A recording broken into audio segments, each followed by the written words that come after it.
रणशिंग.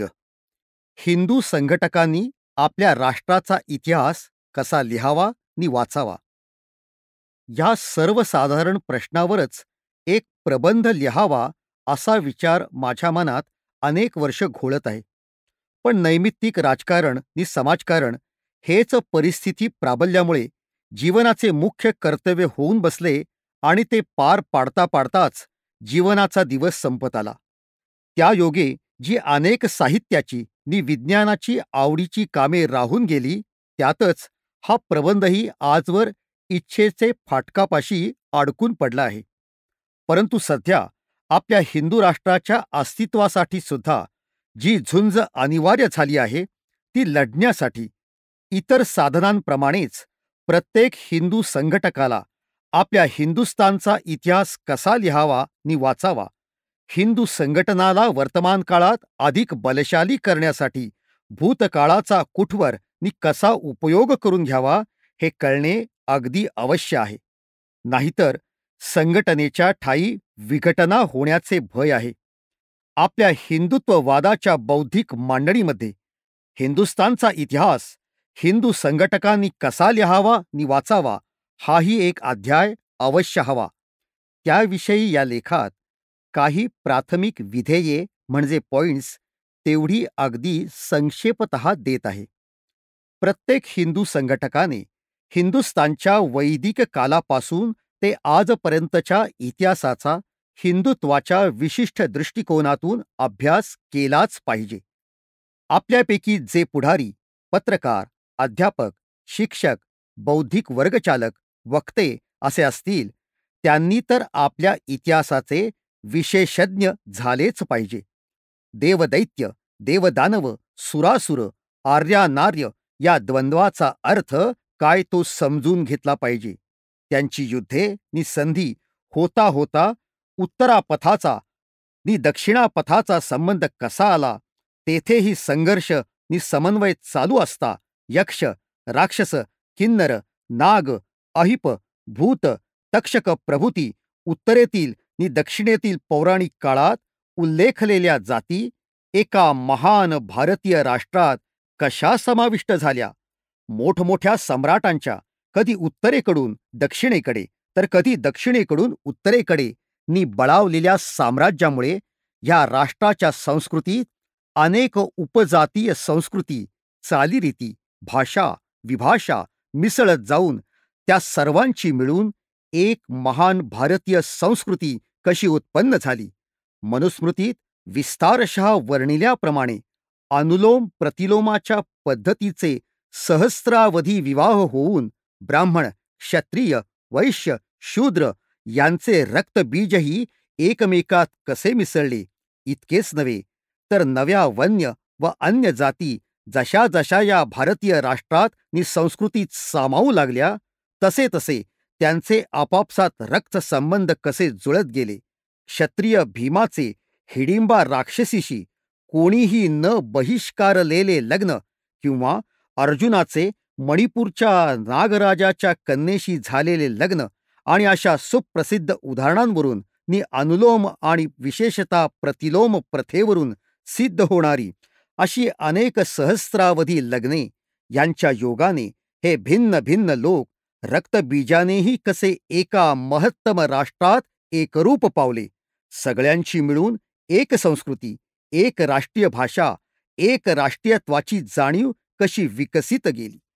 पुढे आपल्या या प्राचीन इतिहासाच्या अर्वाचीन काळी ग्रीक, शक, हूण इत्यादी परचक्रे आली असता त्यांची राज्ये 3-3 शतके इथे चालत असता आपल्यात मोठे पराक्रमी विक्रम वारंवार जन्मास येऊन त्या परकीय राजशक्तींना रणांगणात धूळ चारून पुनः पुन्हा आपली साम्राज्ये कशी स्थापिली गेली आणि त्या लक्षावधी परकीयांना आपली संस्कृती, धर्म, भाषा यांच्या प्रभुत्वाखाली आणून त्यास आपल्या या भारतीय राष्ट्रात कसे जिरवून पचवून टाकले. पुढे मुसलमान आले. त्यांच्याशी 7-8 शतके सारखे युद्ध खेळत त्यांच्याही साम्राज्य सत्तेची आम्ही हिंदूंनी रणांगणात कशी धुळधाण उडवली नि हिंदूपद पातशाही पुनः कशी स्थापन केली, हा वैदिक पूर्व कालापासून ब्रिटिशांची सत्ता स्थापन होईपर्यंतचा इतिहास हिंदू संघटकांनी, ऐतिहासिक विशेषज्ञांनी सांगोपांग आणि अर्थसमन्वयी दृष्टीने अभ्यासावा. त्यावर ग्रंथ लिहावे. प्रसिद्धीची साधने मिळताच ते प्रसिद्धीले जातील, पण तोवर निदान लिहून तरी ठेवावे. त्यातील निवडक कालखंडाची लहान, सुबक नि सारांशमय पुस्तके मात्र शक्य तितक्या लवकर प्रसिद्धीली जावीत. कैलासवासी वैद्यांचे रामचरित्र किंवा कृष्णचरित्र, किंवा श्री सरदेसाई यांची शिवाजी, संभाजी, बाजीराव यांची चरित्रे, त्रोटक चरित्रे, वसईचा वेढा, श्रीहर्षाचे चरित्र, चंद्रगुप्त, विक्रम यांची चरित्रे, चाणक्यांच्या त्या अत्यंत मूल्यवान असणाऱ्या अर्थशास्त्रातील काही राज्यघटनात्मक नि राज्य संचालनात्मक भाग, त्यावेळच्या समाजाचे मूर्तिमंत चित्र आखणारी सुरेख वर्णने, अशी एकेक प्रकरणाची मागे धनुर्धारी लिहित तशी पण अद्ययावत असलेली ऐतिहासिक लहान पुस्तके प्रसिद्धीली जावीत. ही लहान पुस्तके प्रत्येक हिंदू संघटनी प्रचारकाने अभ्यासली पाहिजेत.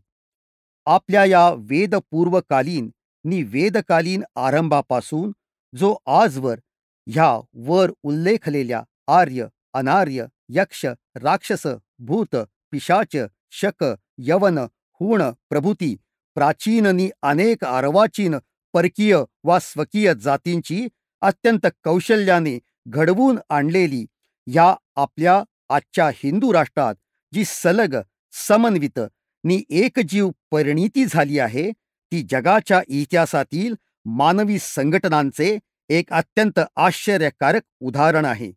भरतखंडातील नाना लहान मोठ्या नदनद्या भिन्न दिशांनी वाहत वाहत शेवटी जशा सिंधू सागरापासून ते गंगा सागरापर्यंत विस्तारलेल्या हिंदू महासागरात एकजीव झाल्या आहेत, त्याचप्रमाणे वैदिक युगापासून ते आजपर्यंतच्या नाना जाती, उपजाती, धर्मपंथ, प्रांत एकत्र होत होत एकमेकात मिसळत मिसळत आमच्या वैदिक पूर्वजांनी जे ध्येय आखले होते ते शेवटी गाठून आजच्या आमच्या या हिंदू राष्ट्रात एकजीव झाले आहेत. सिंधू सिंधू भारतभूमी हीच ज्यांची पितृभू आणि पुण्यभूही आहे, तो हिंदू. पूर्वी आम्ही कोणी आर्य असू वा अनार्यही, गोंड असू वा भिल्ल, ब्राह्मण असू वा शूद्र, वैदिक असू वा अवैदिक, जैन असू वा बौद्ध, सारस्वत असू वा द्रविड, शैव असू वा वैष्णव, आज आम्ही सर्व राष्ट्रीय अर्थाने हिंदू आहोत. हे आमचे एक जीवन आज ज्या एकाच शब्दात वरील व्याख्येप्रमाणे व्यक्तविता येते, तो अनन्य शब्द आहे हिंदू. या शब्दाच्या हिंदू या 2 अक्षरात अगस्तीच्या अंजलीत जसा महासागर तसे 30 कोटी लोकांचे राष्ट्राचे राष्ट्रच समावलेले आहे. इतक्या दीर्घ कालावधीत परस्परांशी संबंध आलेल्या अनेक घटकातील राष्ट्रभेद, जातीभेद, धर्मभेद, भाषाभेद, संस्कारभेद ह्यांना एका हिंदू राष्ट्रात एकजीव करण्याचे महत्कार्य आजच्या परिणितीपर्यंत तरी जे आपल्या पूर्वजांनी आणून ठेवले आहे, ते शस्त्र नि शास्त्र या दोन्ही साधनांच्या सहाय्यानेच होय. केवळ विग्रहानेच जितनी जेते म्हणून ते एकरूप पावते ना, केवळ संधीनेच ते साधले जाते ना, केवळ मन वळवून ते वळते ना, किंवा केवळ परस्परांचा उच्छेद करून सगळ्यांना विनाशून एकच कोणीतरी अवशिष्ट उरताना, संधी, विग्रह, शस्त्र, शास्त्र, समर नि समन्वय अशा दुहेरी नीतीनेच लहान टोळ्यांच्या जातींची उपराष्ट्रे आणि उपराष्ट्रांची महान राष्ट्रे बनतात. सगळ्यांच्या माहितीचे म्हणून लहानसे ब्रिटनचेच उदाहरण घ्या. मूळचे ड्रुइड्स, ब्रिटन्स, एंजल्स, सॅक्सन्स, नॉर्मन्स, 1 ना 2 अनेक परस्थ वा त्रयस्थ जातीच्या स्वाऱ्या, कलह, संधी होता होता शेवटी 3 मोठे भाग उरले. ते स्कॉटलंड, इंग्लंड नि वेल्स. हेही परस्परांशी आज विग्रह तर उद्या संधी, काही धर्माच्या प्रेमबंधाने तर काही राजनीतीच्या वशिल्याने, काही शरणागती, काही देवाणघेवाण, अशा दीर्घकालीन प्रक्रियेतूनच शेवटी एक सबळ राष्ट्र बनले. त्यातही धार्मिक, राजवंशीय, पक्षविपक्षीय अशा कारणपरत्वे पुन्हा पुन्हा यादवी माजली. शेवटी आज बाह्य परिस्थितीचे दडपण, अंतर्गत एक राष्ट्रीयत्वाच्या भावनेचा विकास, सर्वांचे राजकीय प्रभृती, हितसंबंध नि प्रभाव, आपल्या राष्ट्रैक्यामुळेच काय तो टिकू शकत आहे, ही अनुभवाने पटलेली निश्चिती, ह्या नि अशा अनेक कारणांनी ब्रिटनचे राष्ट्र एक जीव आणि एक प्राण झाले आहे. यात आयर्लंड गोवण्याचा यत्न झाला, पण तो अजून तरी सफल झाला नसल्यामुळे ब्रिटनचे ग्रेट ब्रिटन बनू शकले नाही. पण समन्वयाची ती प्रक्रिया अजूनही चालू आहे. ब्रिटनसारख्या केवळ 4-5 कोटींच्या राष्ट्राची जर मूळ कथा अशी आहे, तर 30 कोटी भारतीयांच्या भरतखंडासारख्या विस्तीर्ण भूभागावर निवसणाऱ्या आमच्या या एकजीवित्व पावलेल्या या महान हिंदू राष्ट्राची कुलकथा त्या राष्ट्र निर्मात्या प्रक्रियेपासून अलिप्त कशी असणार? हिंदू राष्ट्राचा इतिहास लिहिताना हीच अडचण प्रत्येक हिंदू संघटनाच्या अभिमानी असणाऱ्या लेखकासमोर दत्त म्हणून उभी राहिल्या वाचून राहणार नाही. पण तरीही प्रत्येक इतिहास लेखकाचे आद्य कर्तव्य बजावण्यास त्याने मुळीच टाळाटाळ करू नये. इतिहास लिहावयाचा तर तो अगदी इति ह आस असाच लिहावा. त्याचे वर्तमान कालावर काय परिणाम होतील याची तो इतिहास लिहितेवेळी त्याने मुळीच चिंता बाळगू नये. ऐतिहासिक संशोधनाने अद्ययावत म्हणून ठरलेली त्या त्या कालखंडाची माहिती अगदी सत्य तशीच लिहावी. राष्ट्रैक्याची किमया साधित असताना किंवा चालत असताना वर सांगितलेली जी अपरिहार्य प्रक्रिया आहे, ती मधून इतर कोणत्याही राष्ट्राप्रमाणेच हिंदू राष्ट्रालाही जावे लागणे अपरिहार्यच होते. त्यामुळे आपल्याही राष्ट्रावर अनेक परचक्रे आली, त्यांच्याशी शतकव्यापी युद्धे झाली, केव्हा अंतर्गत यादवीही चालू राही, धार्मिक मतभेदांनी केव्हा केव्हा उग्र स्वरूप धारण केले, परंतु अवांछनीय घटनाही इतिहास लेखकांनी तितक्याच सत्यतेने सांगाव्यास हव्यात की जितक्या सत्यतेने आपल्या हिंदू राष्ट्रातील मोठमोठ्या सम्राटांच्या वैभवशाली राजवटींना किंवा आपल्या सहस्त्रशः गौरवान्वित घटनांना स्वराष्ट्राभिमानी इतिहासकार व्यवस्थितपणे वर्णितात.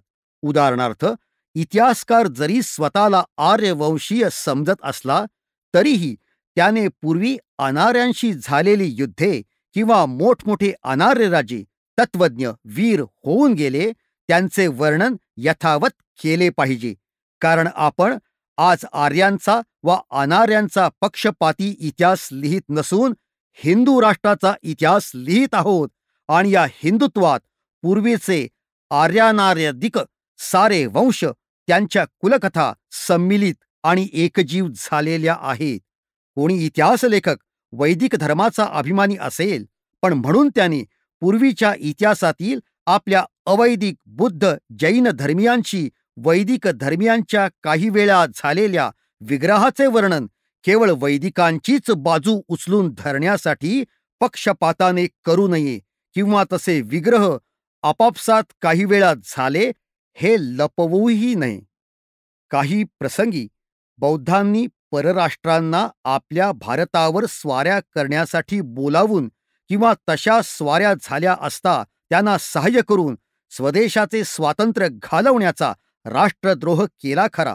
बुद्ध धर्माचे भारतातून आमूलाग्र उच्चाटन होण्यास धार्मिक मतभेदांपेक्षा बुद्धानुयायात शेवटी शेवटी शिरलेली ही स्वराष्ट्रद्रोही वृत्तीच कारणी झाली. बुद्धांना नायनाटून परकीयांची राज्ये शेवटी ब्राह्मण क्षत्रियादिकांनी उच्छेदली नि देश स्वतंत्र केला. पण उलटपक्षी ह्याच आपल्या हिंदू राष्ट्राच्या प्राचीन वैभवात, पराक्रमात, तत्वज्ञानात, साहित्यात आपल्या बौद्ध जैन प्रभूती अवैदिक देशबांधवांनी अमूल्य भर टाकलेली आहे. अहिंसक जैनांनी रणांगणात शत्रूंशी सशस्त्र युद्धे लढून राज्ये स्थापिली आहेत आणि प्रतिकारक हिंसा किंवा न्याय रक्षणार्थ शस्त्र धारण हे पाप नव्हे पुण्य होय, अशी अहिंसेची योग्य मर्यादा प्रतिपादली आहे नि आचरली आहे. वैदिक नि अवैदिक हे दोघेही एकाच आर्य कुलातील एकाच रक्तबीजाचे अंकुर होते. भगवान बुद्ध आणि भगवान महावीर हे दोघेही क्षत्रिय कुलातच जन्मले होते. वैदिकात काही प्रसंगी विग्रह झाला तर उलटपक्षी काही प्रसंगी वैदिकात आणि अवैदिकातही अंतर्गत यादवी झाली. जैनात मतभेद होऊन कलह होत शैव वैष्णव दोन्ही वैदिक पण क्वचित प्रसंगी आपापसात हमरीतुमरीवर येत. हीच गोष्ट आपल्या इतिहासाच्या सामाजिक, राजकीय, साहित्यिक, आर्थिक अंगांना लागू आहे. आपल्या गौरवाचा इतिहास स्वाभिमानी लेखक स्वाभाविकपणेच उत्साहाने यथावत लिहितो, पण आपल्या इतिहासातील दोषास्पद किंवा यादवीचे किंवा पराजयाचे वृत्तांत लिहिताना त्याला तितक्याच स्वाभाविकपणे ते गाळण्याचा किंवा टाळण्याचा किंवा सत्यकथानास विटाळण्याचा मोह होतो.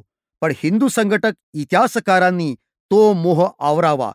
ज्या काळात जी वस्तुस्थिती असेल ती जशीच्या तशीच लिहावी.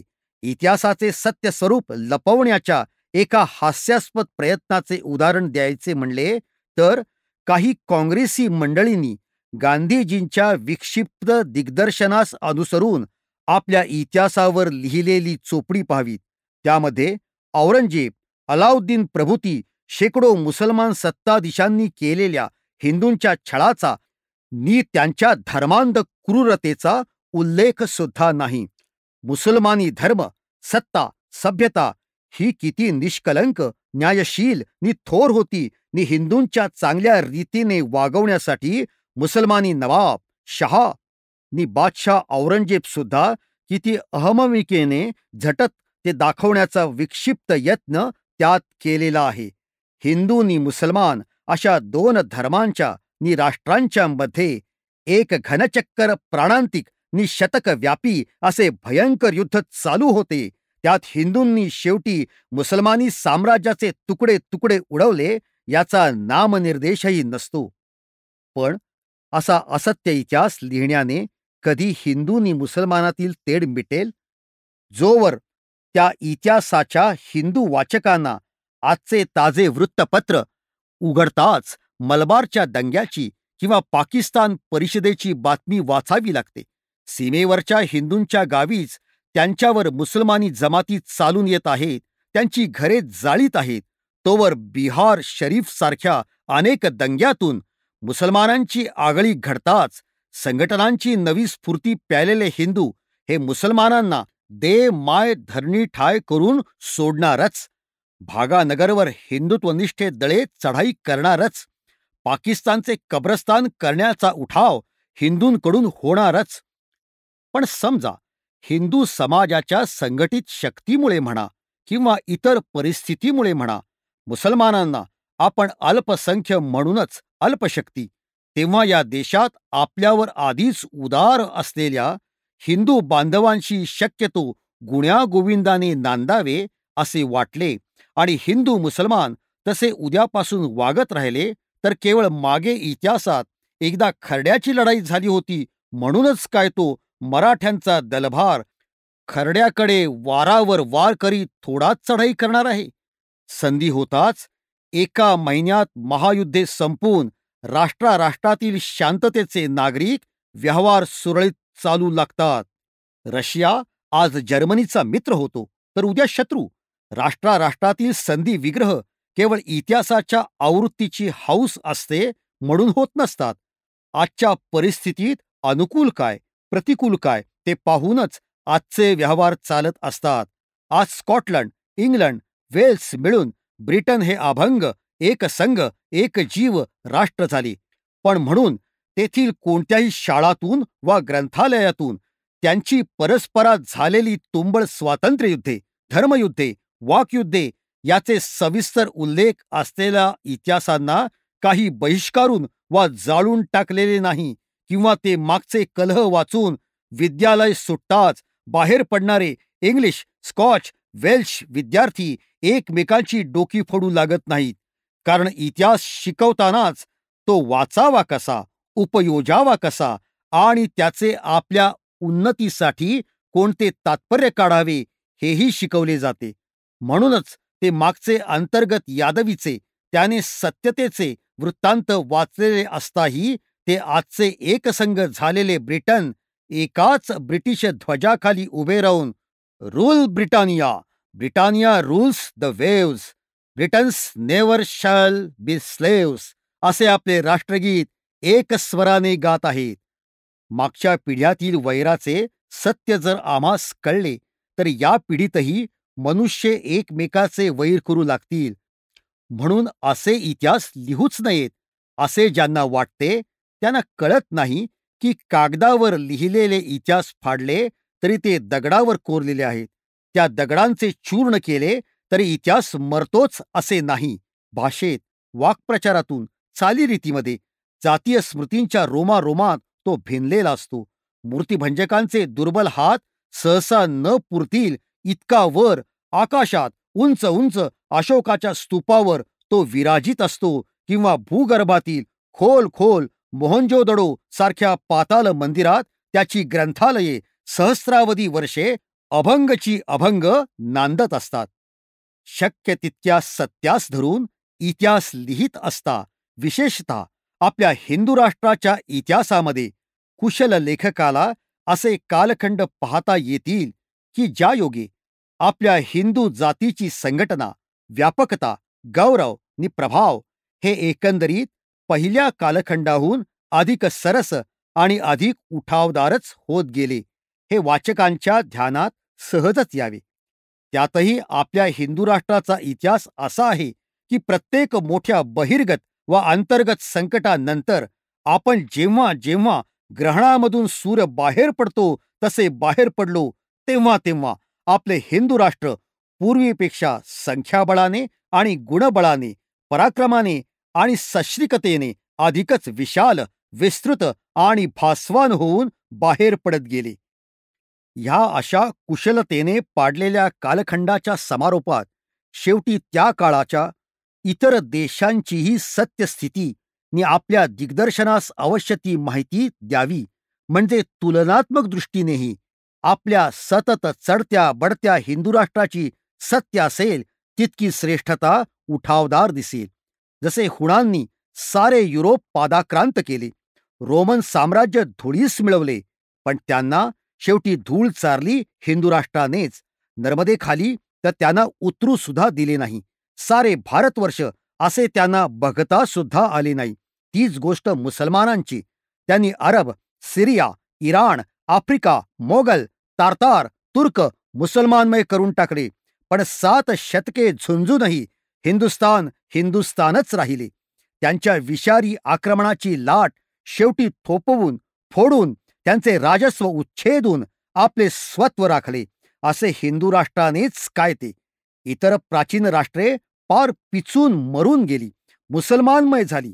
त्या त्या कालचा खाल्डियन, बाबिलोन, ग्रीक, रोमनांपासून ते मुसलमान प्रभूती राष्ट्रांच्या बाहेरच्या इतिहासाची संक्षेपतः माहिती प्रथम देऊन अशी तुलना या प्रत्येक कालखंडाच्या समारोपात द्यावी. सिंधू सिंधू भरतखंड व्यापल्यानंतर आणि एकजीव केल्यानंतर किंवा करीत असतानाच आपल्या हिंदू राष्ट्राच्या वैदिक आणि अवैदिक अशा दोन्ही शाखांनी धार्मिक दिग्विजय प्रचंड प्रमाणावर केला. सायबेरिया, चीन, सयाम ते मेक्सिको पर्यंत बुद्ध, जैन, शैव, वैष्णव प्रभूती आपल्या हिंदू प्रचारकांनी आपल्या हिंदू संस्कृतीचा ध्वज फडकवीत नेला. धार्मिक दिग्विजयाप्रमाणेच हिंदू राष्ट्र हिंदू महासागर ओलांडून जे राजकीय दिग्विजय करीत गेले, तेही ज्या कालखंडात ते वृत्त घडले त्या कालखंडात सलग वर्णिले जावे. कलिंग, आंध्र, पांड्य प्रभूतींनी आपली हिंदू राज्ये सयाम ते इंडो चायना म्हणजे हिंदू चीन आणि फिलिपाईन्स पर्यंत स्थापिली. काश्मीरच्या ललितादित्य प्रभूती राजांनी उत्तरेकडील तारतरांना शिक्षा करण्यासाठी थेट तारतरीवर केलेल्या स्वाऱ्या, रजपुतांनी बल्ख बुखाऱ्यापर्यंत केलेल्या चढाया, नेपाळने तिबेटचे केलेले पारिपत्य, अरब इजिप्त यांपासून ते केप ऑफ गुड होप पर्यंत सिंधू मार्गाने सतत चालू असलेले आपले व्यापारिक नौकानयन आणि अरब आफ्रिकेत स्थापिलेल्या हिंदू वसाहती इत्यादी बृहदत्तर भारताचा इतिहासही त्या हिंदू राष्ट्राच्या आणि त्या त्या कालखंडाच्या इतिहासात यथावत वर्णिला गेला पाहिजे. हिंदू राष्ट्राच्या त्या हिंदुस्थानाबाहेरील धार्मिक नि राजकीय दिग्विजयाचा नि साम्राज्याचा इतिहास आज आपल्या कोट्यावधी हिंदूंना ठाऊक नाही. पौराणिक कथा काही माहीत आहेत, पण या सामान्य जनतेस त्यातील ऐतिहासिक अर्थ विवेचिता येत नाही. यास्तव या बृहत्तर भारताच्या इतिहासाची निरनिराळी लहान नि चटकदार पुस्तके प्रचारकांसाठी लिहिली जावीत. सयामातील हिंदू राज्य, चीन जपानमध्ये बौद्ध धर्माचा प्रसार अशा एक प्रकरणावरील पुस्तिका प्रत्येक हिंदू तरुणास वाचावयास मिळाल्या पाहिजेत. इतिहास वाचावा कसा? हिंदू राष्ट्राचा हिंदू संघटनीय दृष्टीने लिहिलेला असा सत्य, असा यथावत इतिहास लिहावा कसा हे सांगण्यापेक्षाही तो वाचावा कसा हे स्पष्टविणे आपल्या आजच्या परिस्थितीत अत्यंत अवश्य आहे.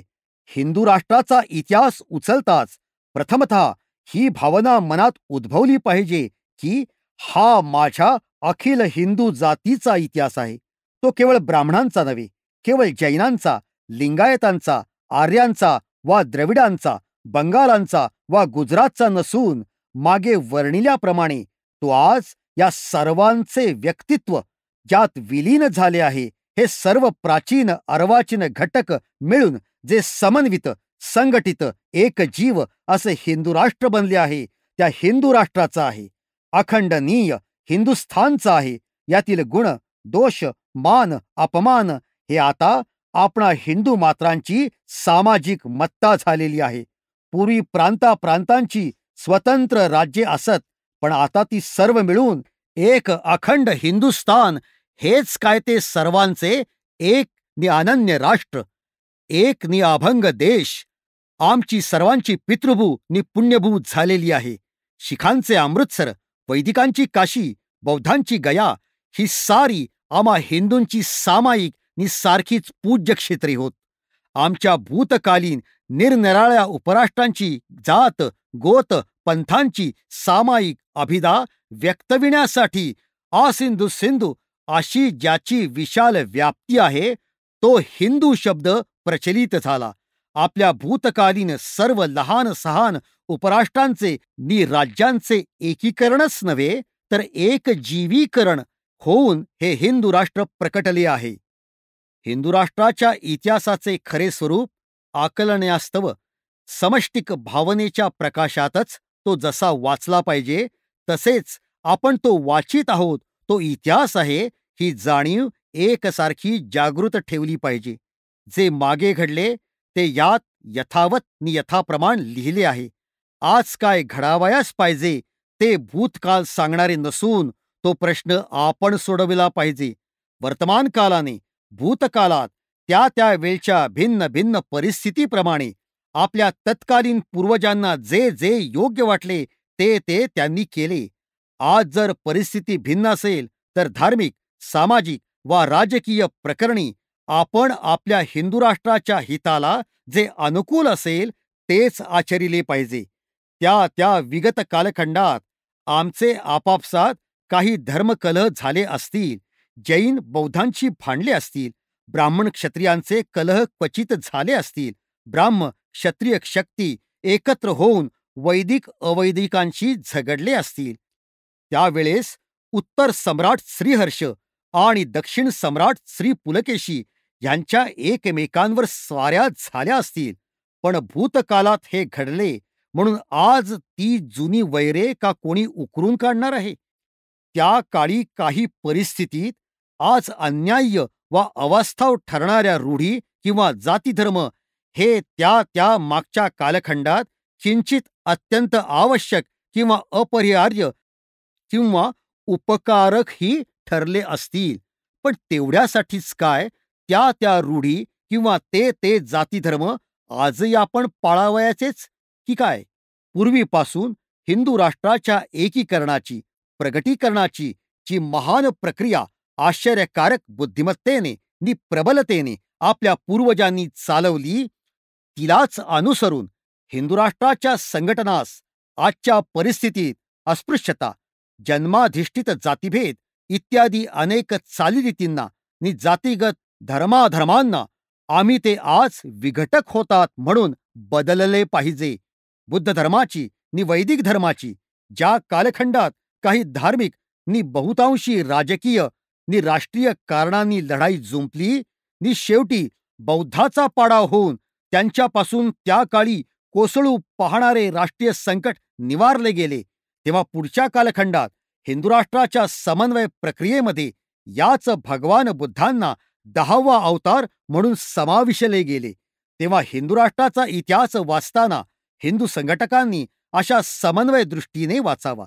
भूतकाळातील कोणत्याही घटनेची चिकित्सा वर्तमान कालाचे उपनेत्र लावून करू नये, तर ज्या कालखंडात ती घटना किंवा तशा विभिन्न समाजरचना होत्या त्या कालाच्या परिस्थितीच्या प्रकाशात त्या निरीक्षाव्यात. त्याचे मूल्यमापन, त्या चांगल्या होत्या की वाईट होत्या की अपरिहार्य हे ठरवण्याचा खरा निकष म्हणजे त्या काळची परिस्थिती, आजची नव्हे. उलटपक्षी आज कार्य काय, अकार्य काय हे मुख्यतः ठरवले पाहिजे. आजच्या परिस्थितीप्रमाणे ही चेतावणी म्हणजे वॉर्निंग प्रत्येक हिंदू संघटक इतिहास लेखकानेच आपल्या ग्रंथाच्या समारोपात संयुक्तिकपणे देत जावी. कोण्या धर्मपंथात मागे कलह झाला असेल किंवा कोणत्या उपजातीत काही व्यक्तींनी वा गटांनी एखादे वेळी त्या काळच्या परिस्थितीत निंद्य धोरण स्वीकारले असेल, पण म्हणून ती जातची जात किंवा पंथाचा पंथ केवळ तेवढ्याचसाठी निंदनीय समजला जाणे अगदी अश्लाघ्य आहे. आजच्या परिस्थितीत जे निंद्य किंवा देशविघातक तेवढेच आज त्याज्य, जे आज देशहितकारक ते आज आचरणीय. मागच्या इतिहासातील घटनांना उल्लेखताना सुद्धा ही काळजी अवश्य घ्यावी.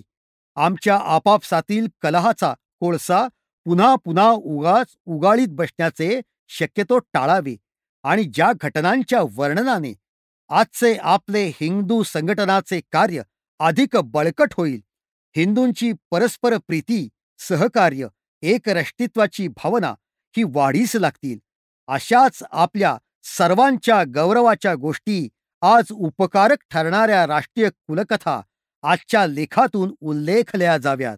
अगदी आवश्यक झाले तरी मागे झालेले कुलकलह उल्लेखवयाचे तर हळुवार हाताने अवश्य तितकेच निर्देशले जावे की ज्यायोगे कोणाच्या मनास फारसे न लागता त्या उल्लेखाचे काम भागावे आणि तरीही पुन्हा पुनरुक्तीचा दोष पत्करूनही तेथल्या तेथेच सांगावे की ही गतकालाची कथा, आज पुन्हा तो दोष घडू नये म्हणूनच हा उल्लेख केला. आज आपण हिंदू मात्र एक जीव अशा महान राष्ट्रात एक संघ झालो आहोत आणि आज ते सारे विघटक वाद मिटलेले आहेत आणि मिटलेच पाहिजेत.